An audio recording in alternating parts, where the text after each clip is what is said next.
Welcome to Loud and Lifted Quick Lift, where we take the key takeaways and action items from a full episode and break them down for you.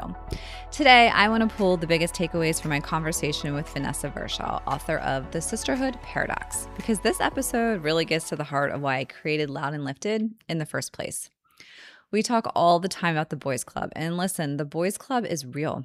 Men have historically had stronger networks, more access, more sponsorship, and more people opening doors for them, like each other. But the part we do not talk about nearly enough is that women have not always built an equally strong girls club, or heck, even a community in response. We say women supporting women. We post the quotes. We attend the events. We talk about sisterhood and community. But then many women walk into work and experience something completely different.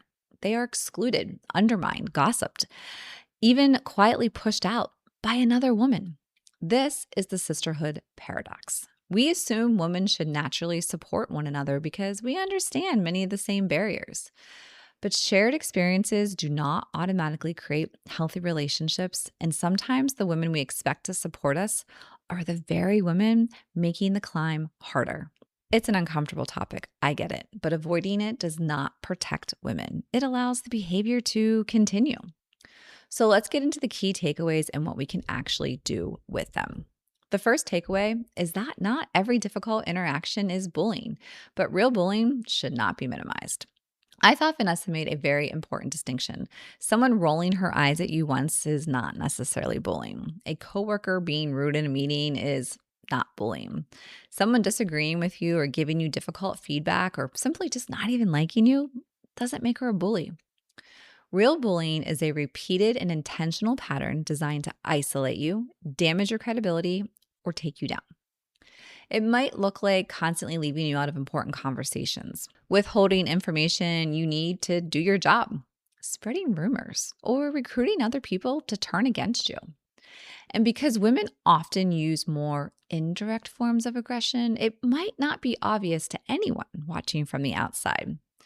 The person may appear perfectly pleasant in the meeting while quietly making sure you're not invited to the next one. This is the part of what makes it so damaging. You start wondering whether you're imagining things or maybe you're just being too sensitive.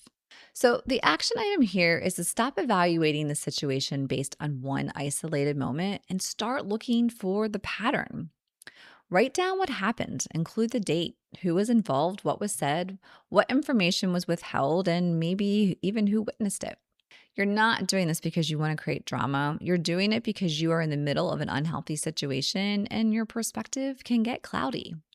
Documentation helps you ask, is this an occasional conflict or maybe poor communication, difficult personality, or is there repeated effort to damage me? You need to understand what you're dealing with before you decide what to do next.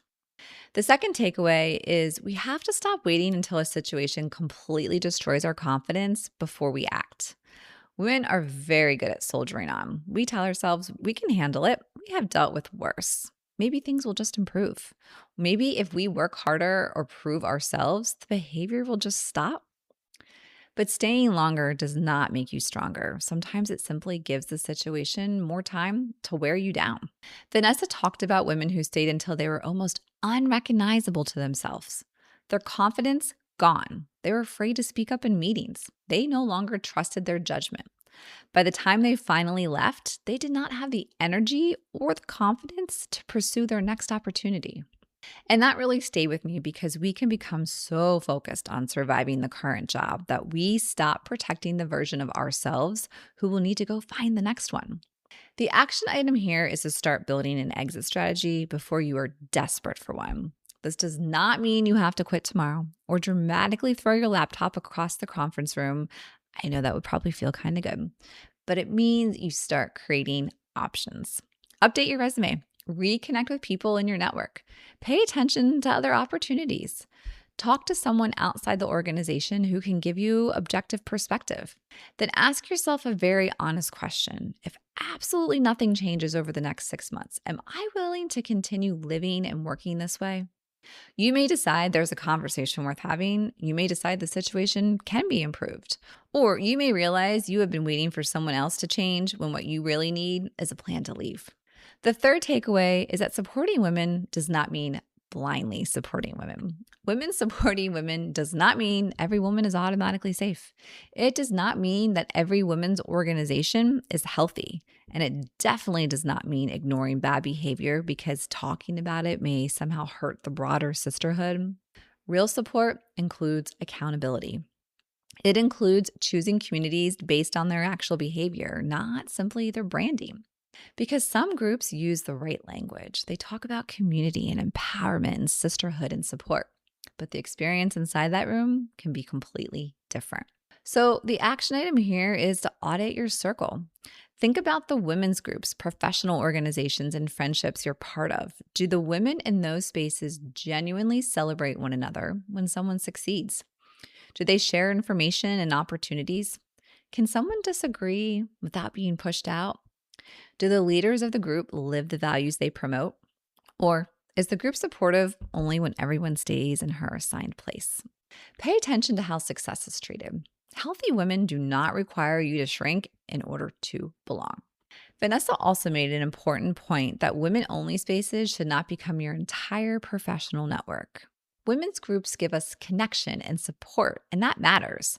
But if you're ambitious and trying to grow your career, you also need to be in the rooms where decisions are being made, even when those rooms are male-dominated or uncomfortable, or heck, even on the golf course. You need both. You need the rooms that support you and the rooms that stretch you and give you the visibility that you need. The fourth takeaway is probably the hardest one because it requires us to look at our behavior too. It's easy to listen to an episode like this and immediately start building a list of every woman who has ever treated us badly. Some of us probably have it saved in our phone. But the bigger challenge is asking whether we have ever contributed to the problem.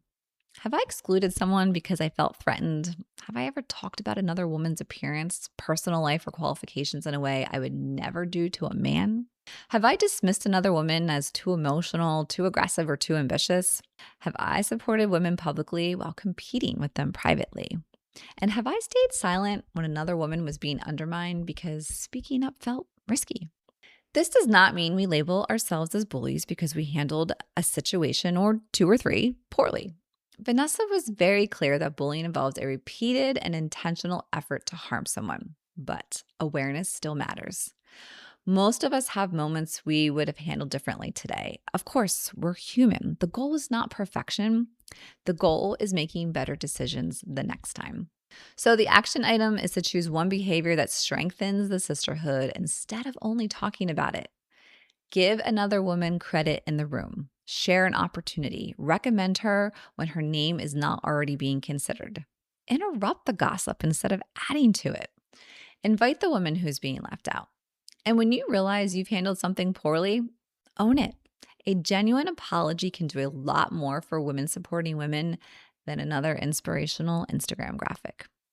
The final takeaway is about having difficult conversations instead of automatically disappearing. Sometimes we absolutely need distance, and sometimes a relationship is unhealthy enough that it just needs to end. But when it's safe and appropriate, we should be willing to have that conversation. That might sound like, I've noticed a change in our relationship and I want to understand what's happening if it's with one of your friends. At work, it might be, when I'm repeatedly left out of those conversations, it makes it difficult for me to do my job. Is there something we need to address? You cannot control how the other person responds. You are not responsible for fixing her, and you should not expect a huge breakthrough from someone who has repeatedly shown you that she's unsafe. But when a conversation is possible, having it allows you to leave the situation knowing you acted with maturity and integrity, because that is ultimately the part that we can control. We cannot personally fix a toxic organization. We cannot force every woman to support other women. But we can decide what kind of women we are going to be inside those systems. We can become more aware of what bullying actually looks like. We can stop minimizing behavior that's damaging us. We can protect our confidence before it's completely gone. And we can be more thoughtful about the communities we join. And we can choose collaboration over competition when there is room for both of us to succeed. This is what I took from the Sisterhood Paradox. This is not about blaming women for every barrier women face. The boys' clubs still exist. Bias still exists. Unequal systems still exist. But those things make it even more important that we stop making the climb harder for one another. We do not need every woman to be our best friend. We do not need to agree with every woman. And honestly, we don't even need to like every woman. But we should not intentionally be taking each other down. So this week, I want you to think about two questions. Where might I need to protect myself?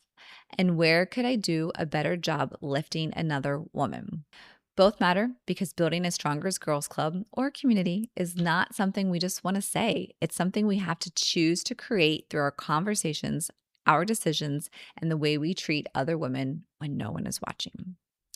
If you have not listened to Vanessa's full episode, I strongly encourage you to do so. Until next time, lead louder, grow stronger, and don't do it alone.